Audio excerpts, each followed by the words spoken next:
जय हिंद दोस्तों, एक बार फिर से स्वागत है आप सभी का आपके अपने YouTube चैनल जी के क्यूज पर। और आज की क्लास जो है वो रेलवे आरपीएफ भर्ती 2024 के एग्जाम की जो भी मेरे भाई बहन तैयारी कर रहे हैं उन सभी के लिए जीएस के इंपॉर्टेंट एमसीक्यू फॉर्मेट में क्वेश्चन होने वाले हैं। और मैं आपको बता दूं, अगर आपने कांस्टेबल या सब इंस्पेक्टर किसी भी पोस्ट के लिए अप्लाई किया है तो आज की क्लास आपके लिए इंपॉर्टेंट साबित होगी। और यहाँ पे देखेंगे, एक मिनट अपने इन सभी भाइयों को देंगे। जैसे यहाँ पे अपना खंडवा चेतन भैया कह रहे हैं कि सो ब्यूटीफुल सर, तो भैया आपको धन्यवाद। सबीना कह रही हैं सर आप मेहनत करते रहो, एक दिन आप कामयाब हो जाएंगे। तो बेटा बहुत बहुत धन्यवाद आपका, और आप भी कंटिन्यू अपनी पढ़ाई को सभी लोग करते रहो, क्योंकि सपने आपके भी हैं और उन्हें भी आपको पूरा करना है। देखो यहाँ पे नीरज कुमार कह रहे हैं जय हिंद भैया, जय हिंद। सुमन कह रही sir good morning sir, contact को इंग्लिश भी हिंदी देने से और थोड़ा बेटर हो जाएगा। तो आज देखो मैंने कोशिश की है इंग्लिश में, ठीक है ना। आज मैंने जो क्वेश्चन है वो हिंदी और इंग्लिश दोनों में टाइप किए हैं। हो सकता है इंग्लिश में कोई एरर आ जाए, कोई गलती हो गई हो, तो उसके लिए मैं पहले ही सॉरी बोल रहा हूँ, क्योंकि ये फर्स्ट है। और आप मुझे ज़रूर बताएंगे अगर कोई गलती हुई जिससे मैं सुधार पाऊँ। यहाँ पे पटेल RX स्टिकर भेज रहे हैं। और यहाँ पे तुषी वेरी नाइस सर। तुषी कह रही सर मैं बिहार PCS कर रही हूँ, इसीलिए आप बिहार के बारे में भी बताया करो। अच्छा, आप बिहार PCS का पेपर देंगे तो बेटा बिल्कुल मैं कोशिश करूंगा बिहार से भी इम्पोर्टेंट क्वेश्चन आपको करवाने के लिए। और यहाँ पे शबीना फिर से, राजकुमार भैया, रोनिक कुमारी हैं, संतोष भैया हैं, रिंकी भारती हैं और सचिन भैया हैं। और पारस सिंह कह रहे हैं सर आपकी टोटल क्लास ले रहा हूँ, फिर भी कमेंट इग्नोर मेरा। भैया पारस भैया बहुत बहुत आपका धन्यवाद, मुझे याद है। और यहाँ पे देखो राकेश कुमार सर, पेपर कब होगा? देखो आपका दिसंबर तक पेपर हो जाएगा, ठीक है ना। इसलिए अपना तैयारी पूरा करके रखो। अवनीश भैया यहाँ पे रीजनिंग भी करा दो भैया, रीजनिंग के लिए समय ही नहीं मिल पाता। सचिन कुमार बहुत गजब सर, तो भैया सचिन धन्यवाद। सबीना है, और यहाँ पे कुमारी पूनम जो हैं, दिलीप मिश्रा हैं, और यहाँ पे हमारे काफ़ी दोस्त हैं। और चलते हैं यहाँ पे पटेल, वंदना पटेल हैं। तो चलते हैं दोस्त अपने क्लास की तरफ और देखते हैं आज हमारे लिए क्या होने वाले हैं कुछ खास क्वेश्चन। और देखते हैं यहाँ पे पहला क्वेश्चन है हमारा कि एशियाई खेलों के 19वें संस्करण में कितने देशों ने भाग लिया है। तो भैया एशियाई खेलों के 19वें संस्करण में कितने देशों ने भाग लिया है, यहाँ पे ये आपको बताना है। तो भैया देखो पहले तो इंग्लिश में भी यहाँ पे आज टाइप है ना, ये इंग्लिश में पूरा टाइप है, तो बिल्कुल देख लेना आप। और यहाँ पे जो आपका राइट आंसर है वो हो जाएगा 46, जो कि ऑप्शन ए में दिया गया। 46 देशों ने भाग लिया था, ठीक है ना। तो ये आपको पता होना चाहिए। और साथ में मैं बता दूं, इसमें वैसे आपको 45 भी कहीं लिखा हुआ मिल सकता है, लेकिन मैं बता दूं इसमें इजराइल भी शामिल था, है ना। इजराइल भी शामिल था, क्योंकि इजराइल को ना 1974 में बाहर कर दिया गया था इन खेलों से। कब? 1974 में। तो इसमें वो भी शामिल था, इसलिए ये 46 आपके हो गए, ठीक है ना। इसका जो आयोजन है वो भी आपको पता होना चाहिए, कहाँ पर हुआ था। तो बिल्कुल दोस्त आपका राइट आंसर हो गया है चीन, है ना। कहाँ पर हुआ था? चीन के हांगजो सिटी में आयोजित हुआ था, हांगजो सिटी, ठीक है ना। तो वो भी आपको क्या है ध्यान में रखना है। और चलते हैं इसके साथ में अपने अगले प्रश्न की तरफ। देखो यहाँ पे दिया है भारतीय रेलवे एक्ट कब पारित हुआ था। When was the Indian railway act passed. तो भारतीय रेलवे एक्ट जो है वो कब पारित हुआ था, तो आप यहाँ पे क्या बताएंगे? तो याद रखना भैया ये 1890 में हुआ था। कब हुआ था? 1890 में हुआ था। लेकिन मैं आपको बता दूं 1989 में, 1989 में क्या हुआ था, मतलब कि जो नया लागू किया गया था इंडिया वाला 1989 में, तो वो भी याद रखना। और इसमें 1989 वाले में जो कुल धाराएं हैं वो भी याद रखना, कितनी है? 214 धाराएं हैं, ठीक है ना। तो ये भी आप याद रखना। और जो अगर प्रश्न का जवाब है वो आपका 1890 हो जाएगा इनमें से। और चलते हैं दोस्त अपने अगले प्रश्न की तरफ। देखो यहाँ पे तीसरा हमारा क्वेश्चन है कि RBI का लेखा वर्ष क्या होता है। What is the accounting year of RBI। तो भैया RBI का जो लेखा वर्ष है वो क्या होता है। तो याद रखना भैया 1 अप्रैल से आपका यहाँ पे क्या हो जाएगा, 1 अप्रैल से 31 मार्च, है ना। आपने यही किया होगा, बिल्कुल सही जवाब। 1 अप्रैल से 31 जून नहीं, यहाँ पे 1 अप्रैल से 31 मार्च, ऑप्शन ए होगा आपका बिल्कुल और राइट जवाब, ठीक है ना दोस्त। तो आप इसको याद रखेंगे। और यहाँ पे देखो एक चीज़ आपको ये भी पता होना चाहिए कि जो RBI है इसकी स्थापना कब हुई थी, है ना। बहुत से दोस्त तुरंत आंसर करेंगे, और जिनको नहीं पता है आप नोट कर लेना, 1 अप्रैल 1935 को हुई थी। कब हुई थी? 1 अप्रैल 1935 को इसकी स्थापना हुई थी। अगर इसकी राष्ट्रीयकरण की बात करेंगे, RBI का जो राष्ट्रीयकरण है वो कब हुआ था, तो याद रखना भैया 1 जनवरी 1949 में हुआ था। कब हुआ था? 1 जनवरी 1949 में राष्ट्रीयकरण हुआ था, तो ये भी आप ध्यान में रखेंगे। और लेखा वर्ष आपको 1 अप्रैल से 31 मार्च। देखो यहाँ पे दिया गया है रतन टाटा जी को उनकी भूमिका के लिए जाना जाता है। रतन टाटा जी को उनकी भूमिका के लिए जाना जाता है, तो भाई बिल्कुल यहाँ पे आप बता सकते हैं कि एक प्रसिद्ध भारतीय उद्योगपति हैं वो, और यहाँ पे उद्योग जगत के महानायक, ऑप्शन ए जो है वो यहाँ पे क्या हो जाएगा आपका, बिल्कुल सही जवाब हो जाएगा। तो बिल्कुल दोस्त आपने नोट कर लिया होगा, और चलते हैं इसके साथ में अपने अगले प्रश्न की तरफ। देखो यहाँ पे दिया है वायुसेना के प्रथम भारतीय अध्यक्ष कौन थे? वायुसेना के प्रथम भारतीय अध्यक्ष कौन थे? तो यहाँ पे आप क्या बताएंगे? यहाँ पे जो आपका सही जवाब है वो याद रखना एयर मार्शल सुब्रतो मुखर्जी जी हो जाएगा, जो कि ऑप्शन बी में दिए गए हैं, ठीक है ना। एयर मार्शल सुब्रतो मुखर्जी जी हो जाएंगे। और देखो ये कब बने थे वो भी याद रखना, ये 1954 में बने थे। कब बने थे? 1954 में बने थे। और देखो यहाँ पे ये भी पूछा जा सकता है कि जो भारतीय वायुसेना है ना, इसका स्थापना कब हुई थी, है ना, इसकी स्थापना भी आपसे पूछी जा सकती है। तो याद रखना भैया 8 अक्टूबर को स्थापना दिवस मनाते हैं ना, तो 8 अक्टूबर और सन अगर पूछ देगा तो याद रखना यहाँ पे, चलो मैं यहाँ पे लिख देता हूँ, ठीक है ना, 1932 8 अक्टूबर 1932 को इसकी स्थापना हुई थी। और इसे पता है कितने कमांड में बांटा गया था? तो याद रखना भैया कितने जोन थे इसके, थे 7 जोन कमांड थे। तो याद रखेंगे यहाँ पे भैया 7 कमांड में बांटा गया था, ठीक है ना। तो ये भी आपको ध्यान में रखना है। और देखो यहाँ पे जनरल KM करियप्पा जी जो हैं ये थल सेना के पहले अध्यक्ष थे, थल सेना के पहले अध्यक्ष थे। तो ये भी आप ध्यान में रखेंगे, ठीक है ना दोस्त।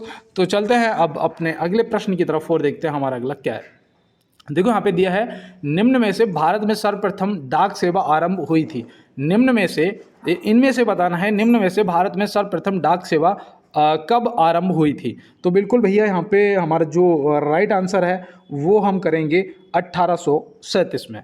भैया कब हुई थी? 1837। ऑप्शन बी जो है भारतीय डाकघर अधिनियम 1837 आपका बिल्कुल सही जवाब हो जाएगा, ठीक है ना। अगर इसमें देखो जो उसने किसने वो था लॉर्ड क्लाइव था ना, लॉर्ड क्लाइव के समय में हुई थी। वो सन जो थी वो आपकी याद रखना 1766 थी, ठीक है ना। 1766 लॉर्ड क्लाइव के समय में भी हुई थी।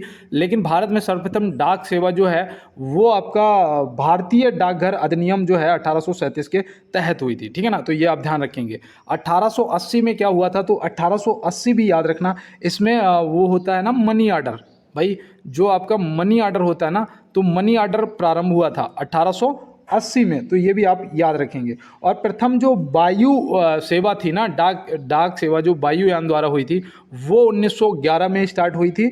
और याद रखना भैया पहली बार जो थी वो कहाँ से कहाँ हुई थी? तो वो प्रयागराज से नैनी के बीच हुई थी, है ना, प्रयागराज से नैनी के बीच हुई थी। तो ये आप वायुसेना वायुसेना कह रहा हूँ, वायु डाक सेवा भी याद रखेंगे 1911, ठीक है ना। मनी आपका हो जाएगा 1880 और वैसे आपका 1837। तो चलते हैं दोस्त अपने अगले प्रश्न पर। निम्न में से ऑटोमोबाइल के आविष्कारक कौन है? निम्न में से ऑटोमोबाइल के आविष्कारक कौन है? तो भैया यहाँ पे आपको बताना है। तो यहाँ पे जो हमारा ऑप्शन बी है कार्ल वेंज ऑप्शन बी क्या हो जाएगा आपका, बिल्कुल सही जवाब हो जाएगा, ठीक है ना दोस्त। और देखो यहाँ पे मैं आपको बताऊँ जगदीश चंद्र बोस को भी आप याद रखना, जगदीश चंद्र बोस को भी आप याद रखना। इन्होंने कैलेस्कोग्राफ मैं लिख देता हूँ, ठीक है ना, कैलेस्कोग्राफ। तो इसका जो आविष्कारक हैं वो जगदीश चंद्र बसु हैं, ठीक है ना। कैलेस्कोग्राफ के जो आविष्कारक हैं वो जगदीश चंद्र बोस हैं। तो ये भी आप याद रखेंगे। तो चलते हैं अपने अगले प्रश्न पर। साहित्य में 2024 का नोबेल पुरस्कार किसे मिला है? साहित्य में 2024 का नोबेल पुरस्कार किसे मिला है? तो यहाँ पे आप क्या बताएंगे? यहाँ पे जो आपका राइट आंसर है वो याद रखना भैया हो जाएगा हांगकांग को मिला है। और ये आपको पता है कौन से देश की लेखिका हैं, कौन से देश के लेखिका हैं? तो याद रखना भैया ये दक्षिण कोरिया के, किसके? दक्षिण कोरिया की लेखिका हैं हांगकांग, इनको मिला है 2024 का नोबेल पुरस्कार साहित्य में, ठीक है ना। 2023 का याद रखना जॉन फ्रांसे को 2023 में मिला था। और एनी एनी एनाकर्स, इन्हें भैया 2022 का मिला था, ठीक है ना, 2022 का मिला था। तो यहाँ पे देखो 2022, 2023, 2024 तीनों नाम आप नोट कर लो और प्रश्न का जवाब ऑप्शन ए हो जाएगा, हांगकांग। और चलते हैं अपने अगले प्रश्न की तरफ। देखो यहाँ पे दिया है निम्न में से रॉक लवण का रासायनिक नाम क्या है। लॉक और लवण जो है उसका रासायनिक नाम क्या है। तो भैया यहाँ पे आप क्या बताएंगे, आपका जो सही जवाब, आप तो पहले ये बताओ रॉक लवण जानते हो किसे कहा जाता है, रॉक लवण। तो याद रखना ये जो होता है ना रॉक लवण, ये होता है नमक। क्या होता है, नमक। अब आपको याद रहेगा, कभी नहीं भूलोगे, ठीक है ना। नमक को बोला जाता है रॉक लवण। इसका जो रासायनिक नाम है वो सोडियम क्लोराइड है, जो कि काफ़ी दोस्तों ने टिक कर भी दिया होगा, सोडियम क्लोराइड। अब यहाँ पे देखो जो कॉपर सल्फेट है, ये याद रखना ये किसका नाम है रासायनिक, ये है नीला थोथा का। किसका है, नीला थोथा का रासायनिक नाम कॉपर सल्फेट है। और सोडियम बाई कार्बोनेट, यहाँ पे देखो जैसे बाई लगाना मुझे याद आ गया, बाई किचन में काम करती है, मतलब कि आपका किचन वाला सोडा हो जाएगा, है ना। और अगर बाई नहीं होता सोडियम कार्बोनेट तो आपका धोने वाला सोडा हो जाता। तो ये भी आप ध्यान में रखेंगे, आपके लिए इंपॉर्टेंट है। और चलते हैं इसके साथ में अपने अगले प्रश्न की तरफ। देखो सॉरी, यहाँ पे दिया है गुणसूत्रों का विभाजन एवं क्रोमेटीन शब्द का प्रतिपादन किसने किया था। तो भैया गुणसूत्र का विभाजन एवं क्रोमेटीन शब्द का जो प्रतिपादन है वो किसने किया था। तो इनमें से आप क्या बताएंगे, आपका जो राइट आंसर है वो क्या होगा। तो याद रखना डब्ल्यू फ्लेमिंग, मतलब कि वाल्थर फ्लेमिंग। ऑप्शन ए जो है यहाँ पे, ऑप्शन ए आपका हो जाएगा बिल्कुल सही जवाब। इन्होंने कब किया था ये भी आपको पता होना चाहिए, तो वो भी नोट करो। 1879 में किया था। कब किया था, 1879 में किया था। तो ये भी आप ध्यान में रखेंगे, ठीक है ना दोस्त। और कोलिकर से भी याद रखना, कोलिकर जो है इन्होंने उसका किया था माइटोकॉन्ड्रिया का। माइटोकॉन्ड्रिया की जो खोज है वो कोलिकर ने किया था। और इन्होंने ये कब करा था, तो इन्होंने 1880 में किया था। 1880 आप ध्यान में रखेंगे। और चलते हैं अपने अगले प्रश्न की तरफ। देखो यहाँ पे दिया है विटामिन ए का रासायनिक नाम क्या है। विटामिन ए का रासायनिक नाम आपसे पूछा गया है। विटामिन ए का रासायनिक नाम आपने आंसर कर दिया होगा। अब मैं आपको बताता हूँ कि आपका आंसर सही है या गलत। रेटिनॉल, अगर आपने टिक किया ऑप्शन सी को तो ऑप्शन सी आपका हो गया यहाँ पे बिल्कुल सही जवाब। अब यहाँ पे देखो कैलेक्सीफेरॉल जो दिया है ये किसका रासायनिक नाम है। तो भैया ये आप याद रखना ये विटामिन डी का रासायनिक नाम है। टोकोफेरॉल जो दे रखा है, टोकोफेरॉल ये किसका रासायनिक नाम है। तो ये विटामिन ई का नाम है। विटामिन सी का रासायनिक नाम क्या है, विटामिन सी का। तो याद रखना एस्कॉर्बिक अम्ल है। क्या है, एस्कॉर्बिक अम्ल जो है ये किसका नाम है, ये विटामिन सी का नाम है। तो यहाँ पे देखो ए हो गया, सी हो गया, डी हो गया, ई हो गया। आप विटामिन ई का रासायनिक नाम क्या करेंगे, कमेंट बॉक्स में बताएंगे, ठीक है ना दोस्त। तो बिल्कुल आप बताएंगे। और चलते हैं अपने अगले प्रश्न की तरफ। देखो यहाँ पे दिया है कनाडा के हैमिल्टन में राष्ट्रमंडल खेलों का पहली बार कब आयोजन किया गया था। तो कनाडा के हैमिल्टन में राष्ट्रमंडल खेलों का पहली बार कब आयोजन किया गया था। तो यहाँ पे आप क्या बताएंगे अपना सही जवाब। तो बिल्कुल दोस्त यहाँ पे याद रखना सही जवाब 1930 हो जाएगा। क्या हो जाएगा, 1930। अब यहाँ पे एक चीज़ आपको और भी ध्यान रखना है कि कितने देशों ने इसमें भाग लिया था। कितने देशों ने इसमें भाग लिया था। तो याद रखना भैया 11 देश ने भाग लिया था। कितने, 11 देशों ने। इसमें जो खिलाड़ी थे वो कितने थे, खिलाड़ियों की संख्या क्या थी। तो वो भी याद रखना भैया 400 खिलाड़ियों ने भाग लिया था। कितने, 400 खिलाड़ियों ने भाग लिया था। अगर अब मैं यहाँ पे आपसे ये पूछूं कि ये राष्ट्रमंडल खेलों में जो भारत है उससे 2022 में कितने मेडल मिले हैं, तो आप क्या बताएंगे। और कौन से स्थान पे रहा है रैंकिंग में, तो आप क्या बताएंगे। देखो अगर स्थान की बात करेंगे तो चौथे स्थान पर रहे हैं। कौन से स्थान पे, चौथे स्थान पे। अब यहाँ पे आ जाते हैं कि भैया हमारा जो गोल्ड मेडल थे, गोल्ड मेडल, तो भारत को यहाँ पे गोल्ड मेडल जो है वो कितने मिले थे। तो याद रखना 22 मिले थे, ठीक है ना। रजत की अगर बात करेंगे, रजत इन्हें कितना मिला था। तो रजत मेडल इन्होंने 16 जीते थे। और अगर कांस्य की बात करेंगे तो कांस्य मेडल जो थे वो कितने जीते थे। तो वो याद रखना 23 जीते थे। कितने, 23 जीते थे। तो ये आप बिल्कुल ध्यान में रखेंगे। और चलते हैं इसके साथ में अपने अगले प्रश्न की तरफ। देखो यहाँ पे दिया है विश्व मृदा दिवस कब मनाया जाता है। विश्व मृदा दिवस जो है वो कब मनाया जाता है, तो आप यहाँ पे क्या बताएंगे। यहाँ पे जो आपका सही जवाब है वो हो जाएगा 5 दिसंबर को मनाया जाता है। कब मनाया जाता है? 5 दिसंबर, ऑप्शन ए आपका सही जवाब हो जाएगा। देखो यहाँ पे 10 दिसंबर को क्या मनाते हैं बताइएगा। 10 दिसंबर को तो याद रखना अंतर्राष्ट्रीय मानवाधिकार दिवस मनाते हैं, है ना।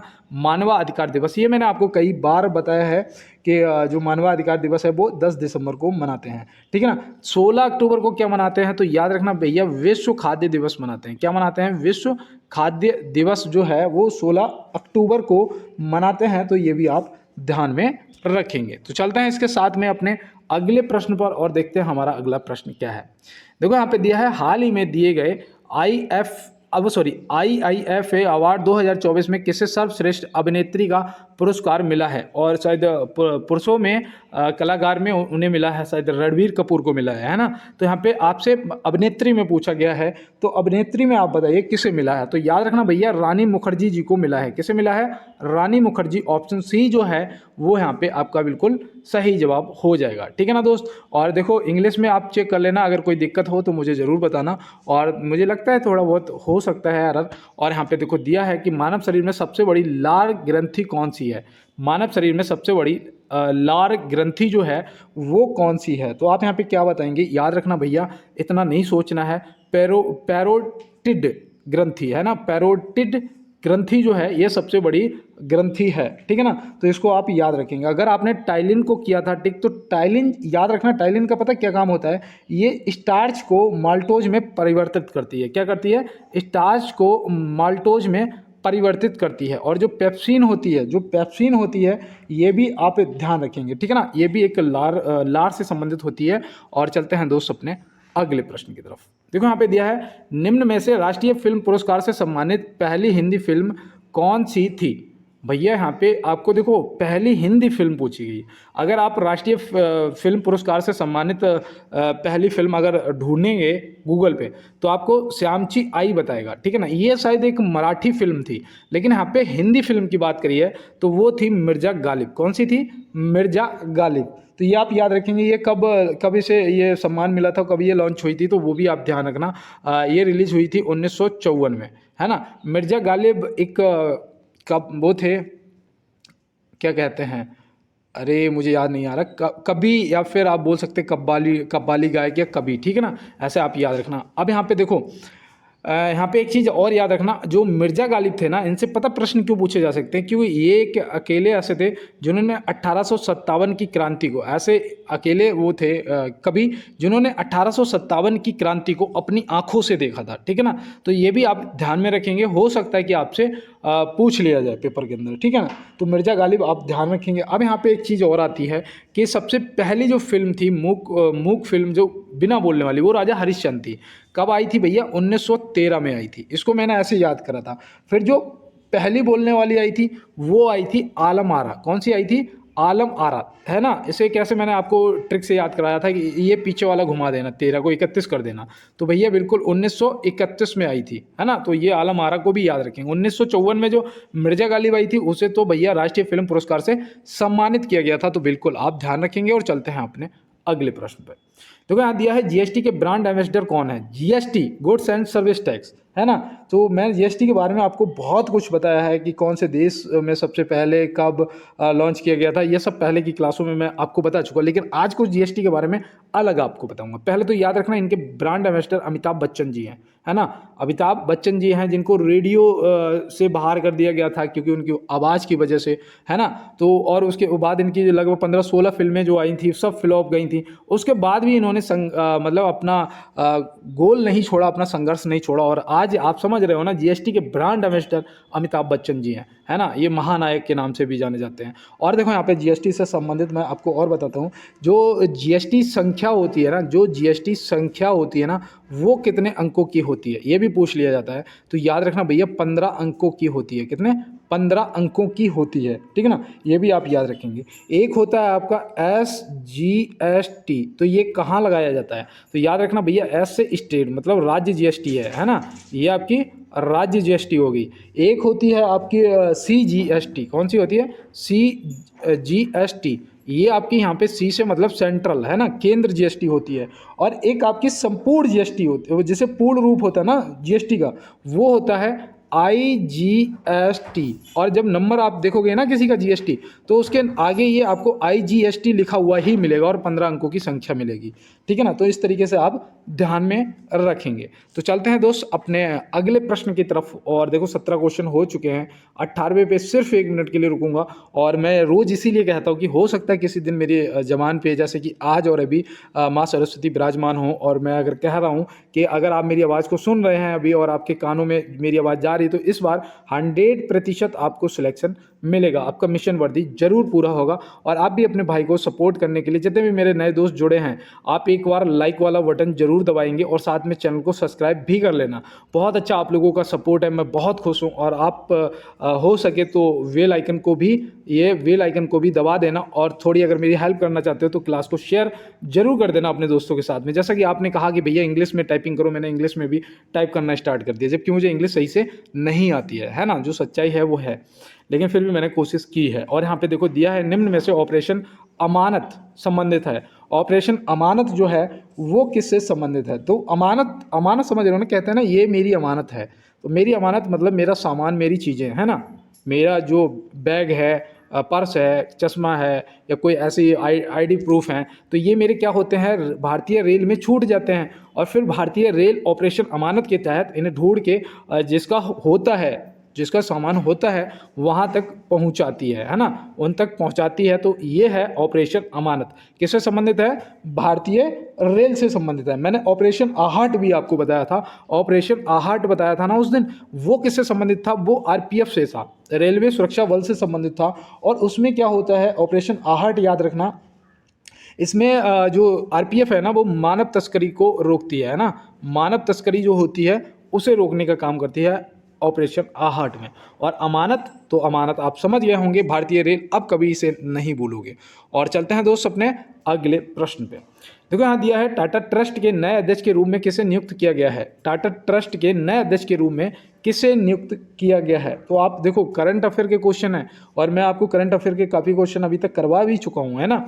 ये 19वां भी करंट अफेयर का है, तो याद रखना भैया, नोएल टाटा हो जाएंगे ऑप्शन ए।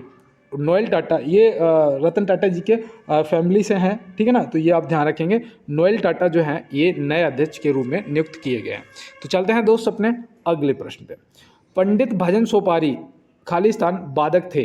तो यहाँ पे आपको बताना है कि जो पंडित भजन सोपारी हैं वो किसके वादक थे, है ना, तबला, संतूर, बांसुरी या इनमें से कोई नहीं। तो आप याद रखना भैया, जो पंडित भजन सोपारी हैं वो संतूर के वादक थे। किसके? संतूर। ऑप्शन बी जो है बिल्कुल सही जवाब हो जाएगा। और पंडित शिव कुमार शर्मा जी को भी याद रखेंगे, पंडित शिव कुमार शर्मा जी को भी आप याद रखेंगे, ये भी संतूर वादक हैं, ठीक है ना, हो सकता है कि पूछ लिया जाए, इसलिए मैंने आपको बता दिया। और पंडित भजन सोपारी जी, ये भी आप ध्यान रखेंगे, संतूर वादक है। तो चलते हैं अपने अगले प्रश्न पे और देखते हैं हमारा अगला क्या है। देखो यहाँ पे दिया है, भारत का पहला मानव अंतरिक्ष मिशन का क्या नाम है? भारत का पहला मानव अंतरिक्ष मिशन का क्या नाम है? भैया पहली बार मानव जा रहा है, तो बताइए यहाँ पे क्या नाम है, कब तक जाएगा, है ना, ये सब चीज़ें आपको पता होना चाहिए। तो बिल्कुल दोस्त, यहाँ पे ना तो आपका मंगलयान होगा ना चंद्रयान, यहाँ पे गगनयान, ऑप्शन सी जो है क्या हो जाएगा, आपका सही जवाब हो जाएगा। ये आपको बता दूं मैं कि 2024 से 25 तक जाएगा, ठीक है ना, 2024 से 25 तक इनमें जाने वालों के नाम भी अनाउंस हो चुके हैं, ये सब हो चुका है, तो ये आप ध्यान में रखेंगे, ठीक है ना दोस्त। और देखो यहाँ से एक चीज़ मैं आपको बता दूं कि मैंने आपको इसरो की स्थापना भी कई बार बताया है ना, इसरो की स्थापना कब हुई, कहाँ हुई, तो ये भी आपको पता होना चाहिए। अगर पता है तो कमेंट बॉक्स में बताओ, नहीं तो नोट कर लो भैया। 15 अगस्त मतलब कि स्वतंत्रता दिवस के दिन 15 अगस्त 1969 में हुई थी, है ना, 1969 में हुई थी, बिल्कुल सही बता रहा हूँ मैं। और देखो इसका जो मुख्यालय है ना वो बेंगलुरु में है। कहाँ है? बेंगलुरु में है, तो ये भी आप ध्यान में रखेंगे। कल मैंने आपको चंद्रयान 3 से संबंधित क्वेश्चन करवाए थे, आज आपको देखो हर टॉपिक से क्वेश्चन कराऊंगा, बस आपका सपोर्ट चाहिए। अगर आप शेयर कर रहे हो, आप भैया की हेल्प कर रहे हो, देखो सब पता चल जाता है कौन शेयर कर रहा है कौन नहीं कर रहा। तो दोस्त अगर आप लोग मेरी हेल्प कर रहे हो तो मैं बिल्कुल दोस्त चाहता हूँ कि आप भी किसी ना किसी तरीके से अपना गोल अचीव करें, है ना दोस्त। और बहुत अच्छी बात है, क्योंकि बिना मेहनत के दोस्त कुछ भी हासिल नहीं होता, बिना मेहनत के कुछ भी हासिल नहीं होता। पक्षी को भी अपने घोंसले से निकल के आसमान में जाना पड़ता है और फिर दाना दाना चुन के लाना पड़ता है ना, तभी वो अपना घोंसला भी बना पाता है और तभी वो अपना पेट भी भर पाता है। तो बिल्कुल दोस्त मेहनत तो करनी पड़ेगी। और यहाँ पे देखो प्रश्न दिया है कि राष्ट्रीय खेलों को पहली बार कब आयोजित किया गया था। राष्ट्रीय खेलों को पहली बार कब आयोजित किया गया था, तो आप यहाँ पे क्या बताएंगे। यहाँ पे मैं आपको बताऊँ, सबसे सही जो आपका जवाब है इनमें से वो होना चाहिए 1924 में, है ना। 1924 में, मतलब 1924 की बात करें तो भारत और पाकिस्तान नहीं बटा था, है ना। 1924 की बात करें तो आप बता सकते हैं कि अविभाजित भारत के लाहौर में हुआ था। कहाँ? बिल्कुल दोस्त, यहाँ पे ध्यान रखना कि 1924 में अविभाजित भारत के लाहौर में हुआ था, ठीक है ना। तो बिल्कुल आप याद रखेंगे। और यहाँ पे देखो, यहाँ पे आपको और बता दूं, अगर भारत के पहले पूछेगा ना, भारत के पहले, क्योंकि भारत का जो पहला हुआ था वो 1940 में हुआ था, है ना। ये उस टाइम हुआ था जब पाकिस्तान नहीं बटा था। जब पाकिस्तान बट गया, हमसे अलग एक देश बन गया पाकिस्तान, तो उसके बाद आप याद रखना भारत में पहली बार फिर 1940 में हुआ था, ठीक है ना। और ये कहाँ पर हुआ था, तो ये हुआ था मुंबई में। तो ये भी आप ध्यान में रखेंगे और मैं उम्मीद करता हूँ कि आपने इसको नोट कर लिया होगा। और देखो, आधुनिक राष्ट्रीय खेलों की अगर बात करेंगे, आधुनिक राष्ट्रीय खेलों की बात करेंगे तो पहली बार ये 1985 में कहाँ हुए थे, दिल्ली में हुए थे, है ना। तो ये भी आप ध्यान रखेंगे। आधुनिक राष्ट्रीय खेल जो हैं 1985 में दिल्ली में हुए थे और वैसे 1940 में आपके मुंबई में हुए थे। और पहली बार अगर बात करेंगे तो अविभाजित भारत में ही हुए थे, भारत के लाहौर में। तो बिल्कुल अब जो कि पाकिस्तान में है। तो चलते हैं दोस्त अपने अगले प्रश्न पे। देखो यहाँ आप दिया है, निम्न में से किसके काटने से हाइड्रोफोबिया रोग होता है। निम्न में से किसके काटने से हाइड्रोफोबिया नामक रोग जो है वो हो जाता है, डिजीज हो जाती है। तो यहाँ पे आपको बताना है। तो याद रखना भैया, जो हाइड्रोफोबिया नामक रोग है ना, वो कुत्ते के काटने से होता है। किसके काटने से? कुत्ते के काटने से होता है। तो ये आप याद रखेंगे, ठीक है ना दोस्त। तो चलते हैं बिल्कुल अपने अगले प्रश्न की तरफ और देखते हैं हमारा अगला क्या है। देखो यहाँ पे प्रश्न दिया गया है कि रक्त का थक्का जमने में सहायक विटामिन है। रक्त का थक्का जमाने में सहायक विटामिन है। तो भैया इनमें से मैं आपको बता दूं कोई भी नहीं है ना। ऑप्शन डी इनमें से कोई नहीं हो जाएगा, क्योंकि वो है आपका विटामिन के, है ना। क्या होता है, जैसे हम कहीं पे कट जाए या फूट जाए कुछ भी हो जाए, मतलब ब्लड निकल रहा है, तो उसके ऊपर वाइट सेलों की वो बना लेता है, परत बना लेता है और फिर ब्लड को जमा देता है ना। तो इसलिए आप याद रखना, जो रक्त का थक्का जमाने में सहायक है वो विटामिन के है। और देखो, ब्यूटी विटामिन ई होता है, और इसे अब बांझपन जो हो जाता है वो भी विटामिन ई की कमी से हो जाता है। तो वो भी आप क्या करेंगे, वो भी आपको ध्यान में रखना है। तो चलते हैं बिल्कुल अपने अगले प्रश्न की तरफ और देखते हैं हमारा सही जवाब, अगला प्रश्न क्या होगा। देखो यहाँ दिया है, बिहार के किस जिले में स्थापित किया जाएगा राज्य का दूसरा टाइगर रिजर्व, ठीक है ना। तो यहाँ पे आपको पता होना चाहिए कि बिहार में जो पहला है वो कहाँ पर है, उसका नाम क्या है, और बिहार में जो दूसरा किया जाएगा वो कहाँ पर किया जाएगा। ये देखो आपके करंट का क्वेश्चन है, ठीक है ना। तो याद रखना भैया, कैमूर जिले में किया जाएगा। कहाँ पर किया जाएगा? कैमूर जिले में किया जाएगा, ये आप याद रखेंगे। और जो पहला है वो आपके चंपारण में है, चंपारण जिला है उसमें है, उसका नाम है वाल्मीकि टाइगर रिजर्व, है ना, वाल्मीकि टाइगर रिजर्व। तो वो भी आप क्या रखेंगे, ध्यान याद रखेंगे। और बिल्कुल चलते हैं अपने अगले प्रश्न की तरफ। देखो यहाँ दिया है, डीजल लोकोमोटिव वर्क्स निम्न में से कहाँ पर स्थित है। डीजल लोकोमोटिव वर्क्स जो है वो निम्न में से कहाँ पर स्थित है, कपूरथला, चेन्नई या फिर वाराणसी। तो आप यहाँ पे क्या बताएंगे, तो याद रखना भैया, ये आपका हो जाएगा सही जवाब वाराणसी। कहाँ पर है? वाराणसी में। ये किस देश की सहायता से स्थापित किया गया था, और दूसरा यहाँ पे ये भी याद रखना कि भैया ये कब किया गया था। तो याद रखना भैया, इसकी स्थापना जो है वो 1961 में की गई थी। कब? 1961 में की गई थी। किसके सहायता से? एल्को अमेरिका की सहायता से। किसके? एल्को अमेरिका की सहायता से स्थापित किया गया था। तो ये भी आपको ध्यान में रखना है। इसने जो प्रथम इंजन का निर्माण किया था, प्रथम जो निर्माण है, देश को, राष्ट्र को प्रथम इंजन जो समर्पित किया था वो कब किया था, तो याद रखना 1964 में किया था। तो ये भी आपको ध्यान में रखना है, जो पहला इंजन निर्माण किया था। तो बिल्कुल दोस्त, और चलते हैं अपने अगले प्रश्न की तरफ। अमोनिया गैस उद्योग में प्रयोग होने वाला प्रेरक है। अमोनिया गैस उद्योग में प्रयोग होने वाला उत्प्रेरक है, लोहा, निकल या एल्युमिनियम। तो इनमें आप याद रखना भैया, यहाँ पे जो आपका सही जवाब है वो आपका हो जाएगा लोहे का चूर्ण या फिर लोहा, ठीक है ना। ऑप्शन है यहाँ पे लोहे का चूर्ण होना चाहिए था पूरा, जो कि नहीं लिखा हुआ है ना। और वनस्पति तेल उद्योग में जो प्रयोग होता है उत्प्रेरक वो होता है निकिल, है ना। वनस्पति तेल उद्योग में जो उत्प्रेरक प्रयोग होता है वो होता है निकिल। और अमोनिया गैस उद्योग में प्रयोग होने वाला उत्प्रेरक है लोहे का चूर्ण, ठीक है ना, लोहा। तो बिल्कुल ऑप्शन ए यहाँ पे सही हो जाएगा। और चलते हैं अपने अगले प्रश्न पे। देखो यहाँ पे दिया है, निम्न में से श्वेत रक्त कण को कहा जाता है। निम्न में से श्वेत रक्त कण को कहा जाता है, क्या कहा जाता है भैया बताओ। ल्यूकोसाइट कहा जाता है, एरिथोसाइट कहा जाता है, अरिथोसाइट कहा जाता है। तो यहाँ पे जो आपका सही जवाब है वो वाकई में ल्यूकोसाइट हो जाएगा। क्या ऑप्शन सी यहाँ पे आपका बिल्कुल सही जवाब हो जाएगा, ठीक है ना। और देखो यहाँ पे जो एरिथोसाइट दिया है ना, ये किसे कहा जाता है, तो ये याद रखना लाल रक्त कणिकाओं को बोला जाता है। किसे?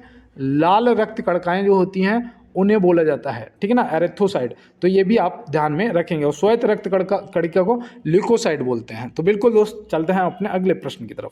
निम्न में से कोशिका शब्द का निर्माण किसने किया था? निम्न में से कोशिका शब्द का जो निर्माण है वो किसने किया था? तो बिल्कुल दोस्त कब किया था ये भी आपको पता होना चाहिए। तो याद रखना ये रॉबर्ट हुक ने किया था। किसने? रॉबर्ट हुक ने किया था। और कब किया था तो वो भी बिल्कुल याद रखेंगे दोस्त, 1963 में किया था। तो 1963 में किया था। और देखो कोशिका का आनुवांशिक पदार्थ जो है वो भी याद रखना डीएनए है। क्या है? डीएनए। ये भी आप याद रखना। और कोशिका के अध्ययन को क्या कहा जाता है ये भी कभी कभी पूछ लिया जाता है। तो याद रखना काइटोलॉजी बोला जाता है, ठीक है ना, साइटोलॉजी ऐसे करके लिखेंगे। नहीं यहाँ पे एरर हो गया, CYTLOGY है ना, साइटोलॉजी। तो ये आप याद रखेंगे, ठीक है ना, इसके अध्ययन को बोला जाता है। तो बिल्कुल। और कोशिका की पावर हाउस किसे कहते हैं तो ये आप कमेंट बॉक्स में बताना। और देखो यहाँ पे दिया है, स्वतंत्र भारत में जन्म लेने वाले पहले राष्ट्रपति जी कौन है भैया? स्वतंत्र भारत में जन्म लेने वाले पहले राष्ट्रपति जी कौन हैं? तो बताओ, श्री प्रधानमंत्री नरेंद्र मोदी जी हैं, श्रीमती प्रतिभा देवी सिंह पाटिल जी हैं, या श्रीमती द्रौपदी मुर्मू जी हैं? तो बिल्कुल दोस्त यहाँ पे पहले तो ये हमारे प्राइम मिनिस्टर है ना, ये हमारे प्राइम मिनिस्टर प्रधानमंत्री जी हैं, है ना। तो इन्हें भैया राष्ट्रपति जी तो हो नहीं सकते। तो यहाँ पे आप क्या बताएंगे? तो यहाँ पे ऑप्शन सी जो है श्रीमती द्रौपदी मुर्मू जी जो हैं ये हमारा बिल्कुल सही जवाब हो जाएंगी। और पहली महिला जो राष्ट्रपति हैं वो भी आप याद रखना, वो हैं श्रीमती प्रतिभा देवी सिंह जी पाटिल, है ना। और श्रीमती द्रौपदी मुर्मू जी जो हैं ये हमारे अभी वर्तमान राष्ट्रपति जी हैं। और दूसरा ये कि ये स्वतंत्र भारत में जन्म लेने वाली हैं। और एक और बात याद रखना कि इनका जन्म कब हुआ था, हो सकता है कि पूछ लिया जाए, तो वो भी याद करो भैया, 1958 में हुआ था। कब हुआ था? स्वतंत्रता के बाद 1958 में। कहाँ पर हुआ था? तो वो भी याद रखना भैया, ओडिशा में हुआ था, ठीक है ना। कहाँ पर? ओडिशा में हुआ था। तो ये भी आप ध्यान में रखेंगे, ठीक है ना दोस्त। और ये हमारे भारत की 15वीं राष्ट्रपति जी हैं, ये भी आप ध्यान में रखेंगे, ठीक है ना। और ये पहली आदिवासी राष्ट्रपति जी हैं संथाली, है ना। तो ये भी आप ध्यान में रखेंगे। तो चलते हैं दोस्त अपने अगले प्रश्न पर। भारत में कितने प्राकृतिक विश्व धरोहर स्थल यूनेस्को में शामिल हैं? भारत के कितने प्राकृतिक विश्व धरोहर स्थल यूनेस्को में शामिल है? तो भैया देखो यहाँ पे टोटल भी आप बता सकते हो तो बताओ। यहाँ पे अगर आपको प्राकृतिक पता है तो वो बताओ, सांस्कृतिक पता है वो बताओ। तो देखो दोस्त, यहाँ पे प्राकृतिक की अगर बात की जाएगी तो हमारा जो प्रश्न का जवाब है वो हो जाएगा 7, है ना। अगर यहाँ पे सांस्कृतिक बात की जाएगी तो हो जाएंगे 35, है ना। सांस्कृतिक बात की जाएगी तो हो जाएंगे 35। टोटल की बात की जाएगी, टोटल तो टोटल हमारे 43 हो जाएंगे, ठीक है ना। ये भी आप याद रखना। और इसका जो मुख्यालय है किसका? यूनेस्को का, ये कहाँ पर है, इसकी स्थापना कब की गई थी? और मैं यहाँ पे एक आपको और बता दूँ, एक हमारा मिश्रित भी है ना, एक हमारा मिश्रित भी है। तो ये भी आप याद रखेंगे। तो टोटल हमारे देखो कितने हो जाएंगे, 5 3 8, 8 1 9 और 9 7 16, ठीक है ना। तो यहाँ पे देखो मैं आपको बताऊँ, यहाँ पे ये 43 नहीं, ये तो टोटल 43 है भाई। हमारे यहाँ पे 35 ये है, 7 ये है, 1 ये है, तो टोटल हमारे 43 बनते जाके। तो ये आप ध्यान में रखेंगे, ठीक है ना। यूनेस्को की बात कर रहे थे अभी हम कि यूनेस्को का जो मुख्यालय है वो कहाँ पर है, तो याद रखना भैया फ्रांस में है। कहाँ पर है? फ्रांस में है, ठीक है ना। कभी कभी मेरे दिमाग में कोई क्वेश्चन आ जाता है, फिर आधा भूल जाता हूँ, फिर मैं उसे याद करता हूँ फिर से कि मैं क्या पूछने वाला था। और इसकी स्थापना जो है वो भी याद रखना 1972 में हुई थी। कब हुई थी? 1972 में हुई थी। तो ये भी आप ध्यान रखेंगे। तो बिल्कुल दोस्त चलते हैं अपने अगले प्रश्न की तरफ। देखो यहाँ पे दिया है भारतीय रेलवे ने ह्यूमन रिसोर्स मैनेजमेंट सिस्टम का शुभारंभ कब किया था।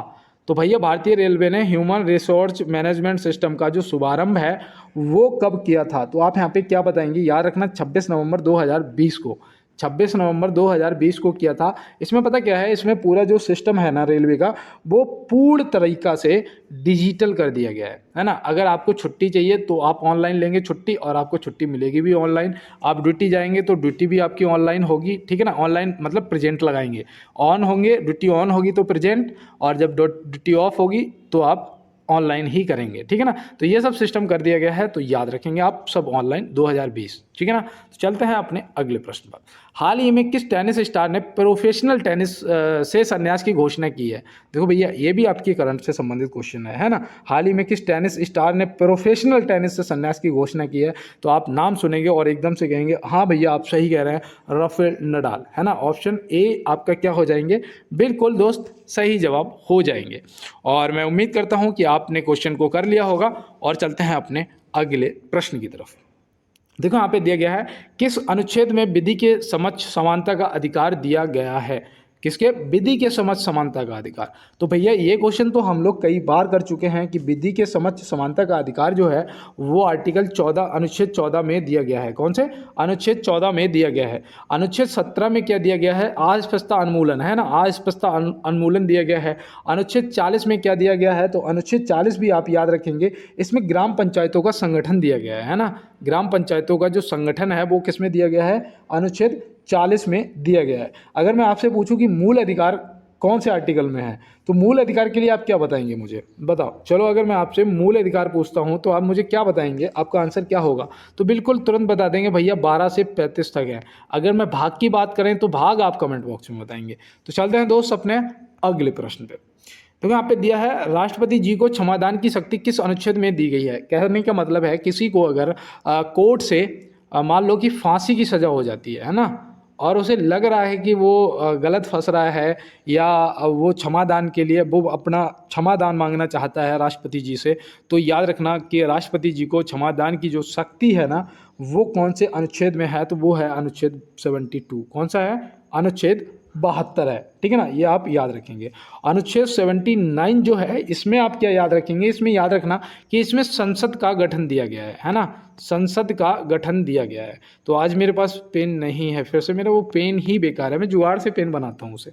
और अनुच्छेद 80 में क्या दिया गया है, अनुच्छेद 80 में क्या दिया गया है, तो भैया अनुच्छेद 80 में राज्य सभा का गठन दिया गया है ना। और 81 में आपके लोकसभा का गठन दिया गया है ना। तो ये बिल्कुल दोस्त ये आप याद रखेंगे 79, 80, 81, ठीक है ना। तो संसद गठन, राज्य गठन और लोकसभा गठन, ये आप तीनों गठन याद रखेंगे, हो सकता है कि पूछ लिया जाए। चलते हैं अपने अगले प्रश्न पे। संविधान का भाग 15 किससे संबंधित है। संविधान का भाग 15 जो है वो किससे संबंधित है भाई, तो याद रखना भैया ये आपका सही जवाब हो जाएगा, निर्वाचन से संबंधित है। किससे, चुनाव, निर्वाचन से संबंधित है। आर्टिकल की अगर बात करेंगे कहाँ से कहाँ तक मिलेगा, तो बिल्कुल दोस्त ये मिलेगा आपको 343 से 343 से, यहाँ पे देखो 43 में कैसे लिख रहा हूँ, 43 से 351 तक, है ना, 351 तक आपको मिलेगा। तो ये आप बिल्कुल ध्यान में रखेंगे। अब यहाँ पे याद रखना आपात उपबंध जो है ये भाग कौन से भाग में दिए गए हैं, तो याद रखना भाग 18 में दिए गए हैं। अगर आर्टिकल की बात करेंगे तो याद रखना 352 से और 360 तक है ना, जिसमें नेशनल इमरजेंसी दी जाती है। तो बिल्कुल 352 से 360 तक। संविधान संशोधन जो है ये कौन से भाग में है और कौन से आर्टिकल में है, तो बिल्कुल दोस्त याद रखना ये भैया आपका हो जाएगा यहाँ पे भाग 20, ठीक है ना। आर्टिकल तो आपको रटा पड़ा होगा 368, है ना, ये तो बिल्कुल रटा पड़ा है। तो बिल्कुल दोस्त यहाँ पे जो भी मैंने बताया आपने नोट किया होगा, और मुझे उम्मीद है आप बेहतर स्कोर करेंगे पेपर के अंदर। और यहाँ पे देखो दिया गया है निम्नलिखित में से भारत का कुल क्षेत्रफल कितना है। तो भैया देखो यहाँ पे थोड़ा सोच समझ के जवाब करना। और यहाँ पे भारत से संबंधित कुछ क्वेश्चन भी इजी क्वेश्चन पूछूंगा मैं आपसे। जिसके आंसर भी आप करेंगे। तो पहले तो यहाँ पे सही जवाब आपका 32,87,263 वर्ग किलोमीटर, ऑप्शन सी बिल्कुल सही जवाब होगा, जिसमें से बहुत से कम लोगों ने जवाब किया है इसका सही, है ना। तो बिल्कुल बुरा मत मानना दोस्त, हो जाता है यार, मुझसे भी होता है। और याद रखना, अगर बात करें कि जो हमारा भारत है वो दुनिया का चौथे नंबर पे आता है क्षेत्रफल में, तो याद रखना भैया 7वें नंबर पर आता है। और वैसे जनसंख्या में तो हम पहले नंबर पे पहुंच चुके होंगे, लेकिन अभी 2011 के अनुसार हम दूसरे नंबर पे आते हैं, है ना। तो बिल्कुल दोस्त यहाँ पे याद रखना 7वां देश है। अगर मैं आपसे पूछूं कि संपूर्ण विश्व का कितना प्रतिशत भारत का क्षेत्रफल है, तो बिल्कुल याद रखना भैया 2.42%। ये तो रटा होना चाहिए, 2.42%, है ना। तो ये भी आपको रटा होना चाहिए, और वैसे 7वां हमारा देश है, तो ये भी आप ध्यान रखेंगे। चलते हैं दोस्त अपने अगले प्रश्न पर। दिल्ली सरकार द्वारा हरिजन शब्द की जगह कौन सा नया शब्द शुरू किया गया है? दिल्ली सरकार द्वारा हरिजन शब्द की जगह कौन सा नया शब्द शुरू किया गया है? ये तो मैंने काफ़ी दिन पहले क्वेश्चन पढ़ा था, और बिल्कुल यहाँ पे सही जवाब बाबा साहब अम्बेडकर हो जाएगा। अम्बेडकर शब्द का प्रयोग किया गया, जो कि ऑप्शन बी में दिए गए हैं। तो बिल्कुल दोस्त आप नोट करेंगे, और एक बार जरूर टाइप करना जय भीम, है ना। एक बार जय भीम जय भारत जरूर टाइप करेंगे आप। और चलते हैं अपने अगले प्रश्न की तरफ। यहाँ पे देखो दिया गया है 38वें राष्ट्रीय खेलों का आयोजन किस राज्य में किया जाएगा? 38वें राष्ट्रीय खेलों का आयोजन जो है वो किस राज्य में किया जाएगा और कब किया जाएगा, ये आपको पता होना चाहिए, है ना। तो बिल्कुल दोस्त ये देखो, पहले तो करंट से संबंधित है, उत्तराखंड हो जाएगा यहाँ पे हमारा सही जवाब। कब किया जाएगा? तो याद रखना भैया 28 जनवरी से 14 फरवरी तक। कब तक? 28 जनवरी से 14 फरवरी तक। तो ये आप याद रखेंगे 2025, है ना। 28 जनवरी से 14 फरवरी तक, और सन रहेगी आपकी 2025। तो बिल्कुल आप ध्यान रखेंगे। और चलते हैं अपने अगले प्रश्न पे। तो यहाँ दिया है निम्नलिखित में से उत्तर प्रदेश के इंडो फारसी नृत्य शैली का नाम बताएं। ये आपका SW है आज का, इससे आप कमेंट बॉक्स में बताएंगे। जो दोस्त मेरे साथ यहाँ तक जुड़े हुए हैं वो इसका जरूर आंसर करेंगे, क्योंकि ये क्वेश्चन मैं आपको पहले भी बता चुका हूँ। कल की क्लास का यही क्वेश्चन है, 40वां क्वेश्चन है। आप चाहें तो चेक कर लेना जाके कल की क्लास में। अगर आपने कल सही से क्लास को देखा है तो आज आप इसका आंसर तुरंत करेंगे। और चलते हैं अपने अगले प्रश्न की तरफ। देखो यहाँ दिया है अरावली की पहाड़ियाँ किस राज्य में स्थित है? अरावली की जो पहाड़ियाँ हैं वो इनमें से आपको बताना है कौन से राज्य में स्थित हैं। तो आप यहाँ पे क्या बताएंगे? तो यहाँ पे याद रखना भैया वो राज्य आपका हो जाएगा राजस्थान। क्या हो जाएगा? राजस्थान, जो कि ऑप्शन सी में दिया गया है, बिल्कुल सही जवाब हो जाएगा। अगर यहाँ पे आपसे पूछ दिया जाए कि अरावली के पूर्व से कौन सी नदी निकलती है, कहाँ से? पूर्व से कौन सी नदी निकलती है? अरावली के पूर्व से कौन सी नदी निकलती है? तो एक तो याद रखना भैया चंबल हो जाएगी आपकी। कौन सी हो जाएगी? चंबल नदी हो जाएगी। एक आपकी वानस नदी हो जाएगी। कौन सी? बानस नदी हो जाएगी, ठीक है ना। ये आपके पूर्व से निकलती हैं। और देखो चंबल नदी की आपकी जो लंबाई है चंबल नदी की, वो भी याद रखना भैया, पूछी जा सकती है, हो सकता है आपसे पूछ लिया जाए। तो याद रखना भैया 960 किलोमीटर है। कितनी? 960 किलोमीटर। यहाँ पे के बनाना चाहिए, किलोमीटर, है ना। 960 किलोमीटर है। अगर यहाँ पे देखो पूर्व की बात कर ली, अगर अरावली के पश्चिम की बात करें, पश्चिम से कौन सी नदी निकलती है? तो याद रखना भैया लूनी नदी निकलती है। कौन सी? लूनी, जो कि जाके कच्छ के रण में क्या हो जाती है? विलीन हो जाती है ना। तो ये आप ध्यान में रखेंगे। तो चलते हैं दोस्तों इसके साथ अपने अगले प्रश्न पर। और यहाँ दिया है कि निम्न में से लद्दाख क्षेत्र में स्थित दर्रा कौन सा है? इनमें से लद्दाख क्षेत्र में स्थित दर्रा कौन सा है, बताओ। तो बिल्कुल दोस्त यहाँ पे आपने बिल्कुल सही जवाब कर रहे होंगे सभी दोस्त मेरे, जोजिला दर्रा, है ना। जोजिला दर्रा ऑप्शन है। नाथुला दर्रा जो है ये कौन से राज्य में है? नाथुला दर्रा। तो नाथुला दर्रा तो सभी को रटा पड़ा है भैया, सिक्किम में है ना। और मैं बार बार इसलिए बताता हूँ कि आप एक बार चीज़ों को रट जाएं बिल्कुल। लिपुलेख दर्रा जो आपका है ये आपका उत्तराखंड में है। और रोहतांग दर्रा जो है वो किस राज्य में है? रोहतांग दर्रा। तो ये आप क्या करेंगे? रोहतांग मुझे कमेंट बॉक्स में बताएंगे। और चलते हैं अपने अगले प्रश्न पे। भगवान बुद्ध के प्रवचनों का सार है। भगवान बुद्ध के प्रवचनों का सार है क्या है? आप यहाँ पे बताइए। देखो, इंद्रियों पर विजय, निश्चित जीवन उद्देश्य। आपके जीवन का एक निश्चित उद्देश्य होना चाहिए, है ना।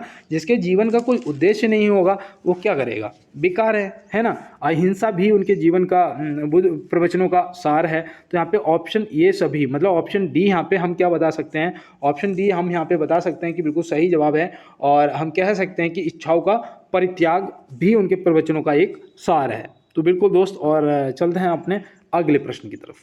देखो यहाँ पे दिया है भारतीय मौसम विज्ञान संस्थान कहाँ स्थित है? भारतीय मौसम विज्ञान संस्थान जो है वो कहाँ स्थित है?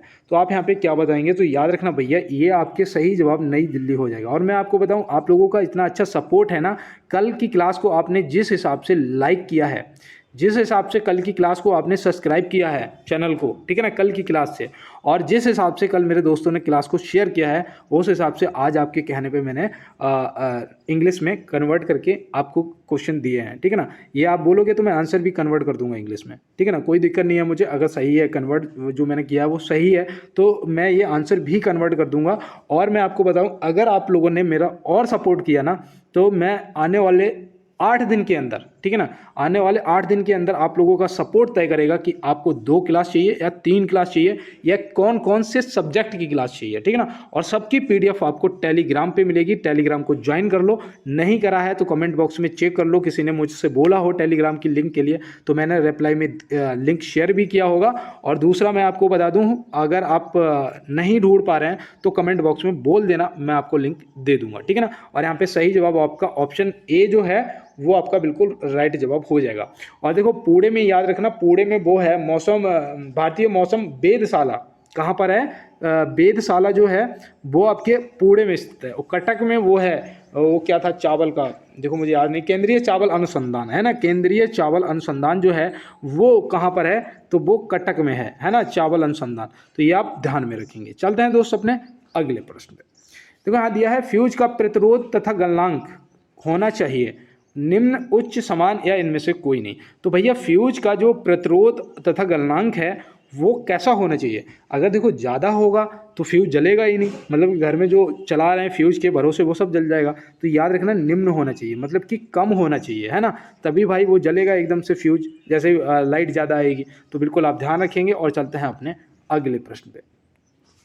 और यहाँ पे देखो दिया है मैटूर बांध किस नदी पर अवस्थित है। मैटूर बांध जो है वो किस नदी पर इस अवस्थित है। तो यहाँ पे आप क्या बताएंगे, तो यहाँ पे जो हमारा सही जवाब है वो याद रखना कावेरी नदी हो जाएगा। ऑप्शन सी यहाँ पे क्या हो जाएगा, कावेरी नदी हो जाएगा। अगर बात करें हम राज्य की तो याद रखना भैया तमिलनाडु में है। कहाँ पर, तमिलनाडु में है। तो ये भी आप ध्यान में रखेंगे, ठीक है ना दोस्त। तो सॉरी, चलते हैं अपने अगले प्रश्न की तरफ और देखते हैं हमारा अगला प्रश्न क्या है। तो यहाँ पे दिया है जनसंख्या की दृष्टि से भारत का सबसे बड़ा शहर कौन सा है। जनसंख्या की दृष्टि से भारत का सबसे बड़ा शहर पूछा गया है। तो आप यहाँ पे क्या लगाएंगे, देखो यहाँ पे तुक्का भी लगा सकते हो, ठीक है ना, लगाओ। आपको क्या लगता है, भारत की आर्थिक राजधानी भी बोलते हैं उसे, किसे, मुंबई को। तो यहाँ पे याद रखना ऑप्शन सी जो दे रखा है मुंबई, आपके प्रश्न का क्या हो जाएगा, सही जवाब दोस्त हो जाएगा। और चलते हैं इसके साथ में अपने अगले प्रश्न पे। तो यहाँ दिया भारत के राष्ट्रीय कैलेंडर का प्रथम महीना कौन सा है। भारत के राष्ट्रीय कैलेंडर का प्रथम महीना बताओ। अब यहाँ पे मेरे जितने भी इंग्लिश वाले दोस्त हैं वो सब कहेंगे जनवरी, है ना, कि भाई जनवरी, फरवरी, मार्च, अप्रैल, मई, जून, जुलाई, अगस्त, सितंबर, अक्टूबर, नवंबर, दिसंबर। लेकिन नहीं, जो राष्ट्रीय कैलेंडर है वो हिंदी महीनों में है, चैत। क्या है, चैत। हालांकि मुझे नहीं आते ये हिंदी महीने जो हैं, मुझे बाकी में नहीं, चैत, बैसाख, माह, पूस, भादव, जेठ, आषाढ़, सावन, भादव, वो मुझे सब नहीं पता है ना। तो बिल्कुल इतना पता है कि ये भैया जो चैत है ये 22 मार्च से स्टार्ट होता है ना, 22 मार्च से स्टार्ट होता है महीना चैत का। अगर कोई मान लो कि लीप वर्ष है, अगर मान लो कोई लीप वर्ष है तो ये जो महीना है ना, ये याद रखना ये होता है फिर 21 मार्च से स्टार्ट। कब, 21 मार्च से स्टार्ट होता है, ठीक है ना। तो ये भी आप ध्यान में रखेंगे। और चलते हैं इसके साथ में अपने अगले प्रश्न पे। अब यहाँ पे दिया गया है कि सिक्किम भारत का 22वां राज्य कब बना। सिक्किम जो है वो भारत का 22वां राज्य कब बना था।